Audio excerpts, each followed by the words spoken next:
We have Alex from California. Alex, welcome to the show. You're here with Dr. Joe. You want to have a question for us? Hi, yes, thank you for taking my call. I appreciate your time. Sure. My wife and I have been separated for approximately 3 months, and in that time, there's been very little contact between us. And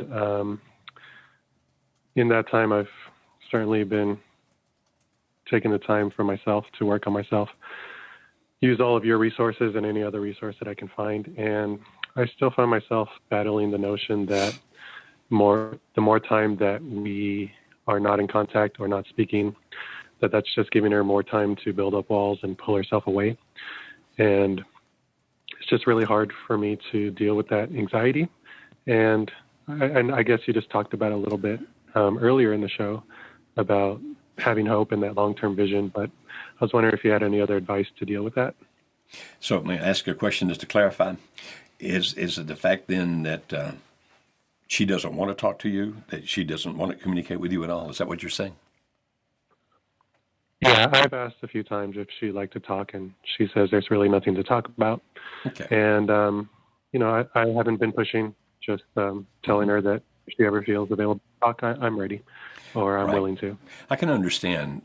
I can definitely understand how it would feel like the longer the time goes, the more she's going to get away from me, not connect with me, connect potentially with whatever, whomever, et cetera. I understand that fear.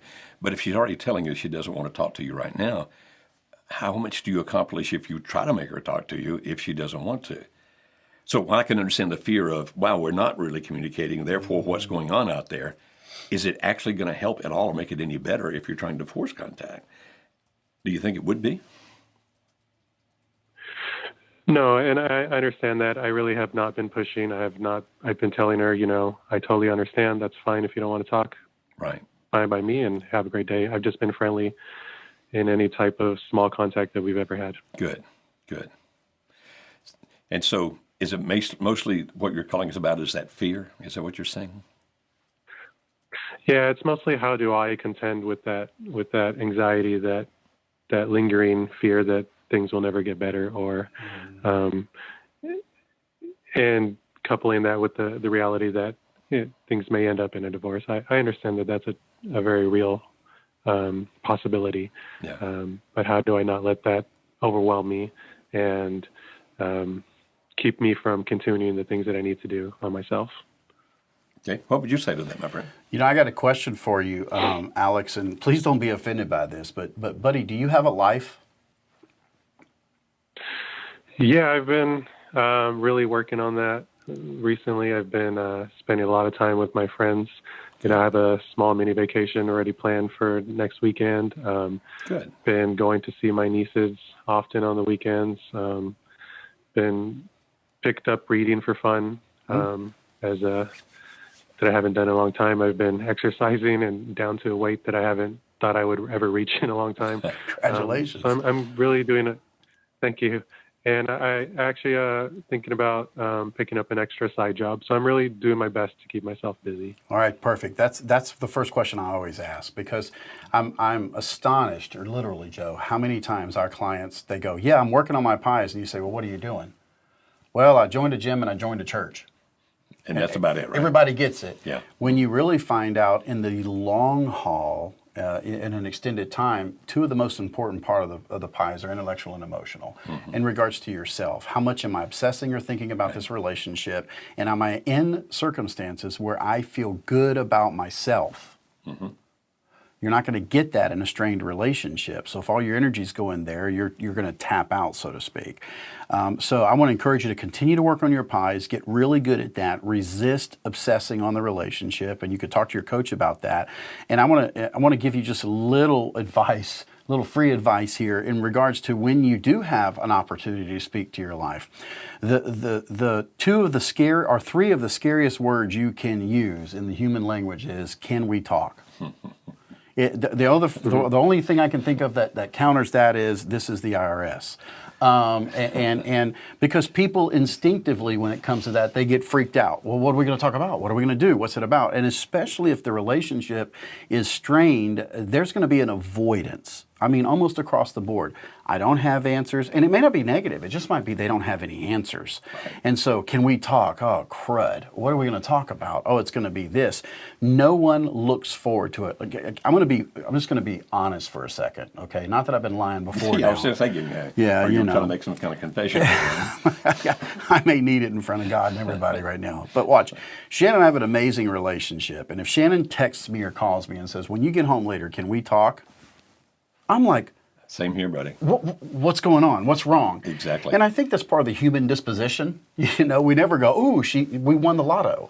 It's always something negative. And so I'm just giving a little free just thought process of you know what?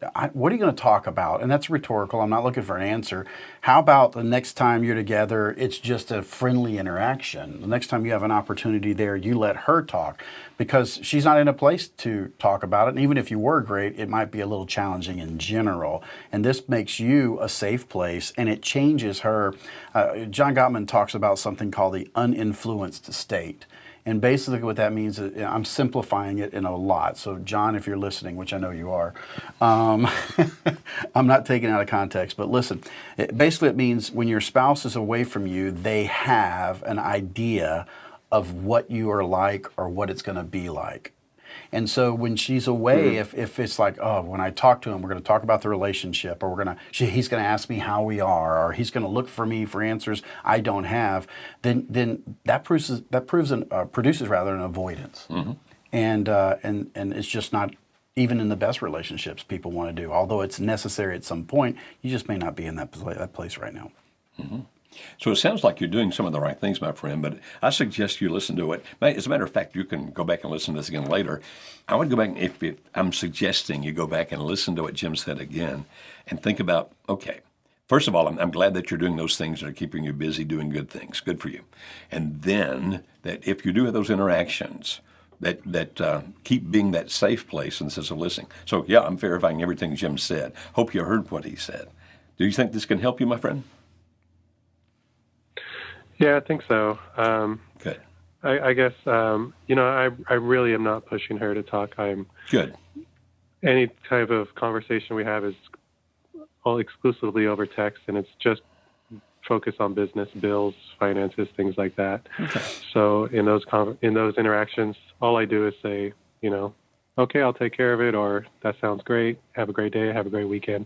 Good. So I'm really trying not to push, but then when we stop interacting, I can't help but wander. My mind can't help but wander to that place. But is it ever going to get better? This is all that it's ever going to be? It's really tough to manage sometimes. I know it hurts because you love her, and I know that creates anxiety and pain. I get that. Try your best to think positively. We cannot guarantee you, of course, that the principles we teach and the things you do will put it back together. We can't guarantee that. But we know that this system, if anything works, it will work. And so as best you can, my friend, try to be positive. Think long term. Because understand our perspective is so different because both of us went through great marital discord with our wives back in the day. And so we kind of look back, and now we work with thousands of couples. And so it kind of gives us the perspective of, we understand your apprehension, your fear in the short term. But if you could only see it through our eyes, you'd be thinking, well, we really need to be thinking about this from the big picture, the long term. So try to think like that if you can, my friend. Okay? Okay. No, I appreciate it. Sometimes it just takes a little encouragement. So I really, really do appreciate that. Okay. Thank you. Thank you. Well, thanks so much for your call. Appreciate you.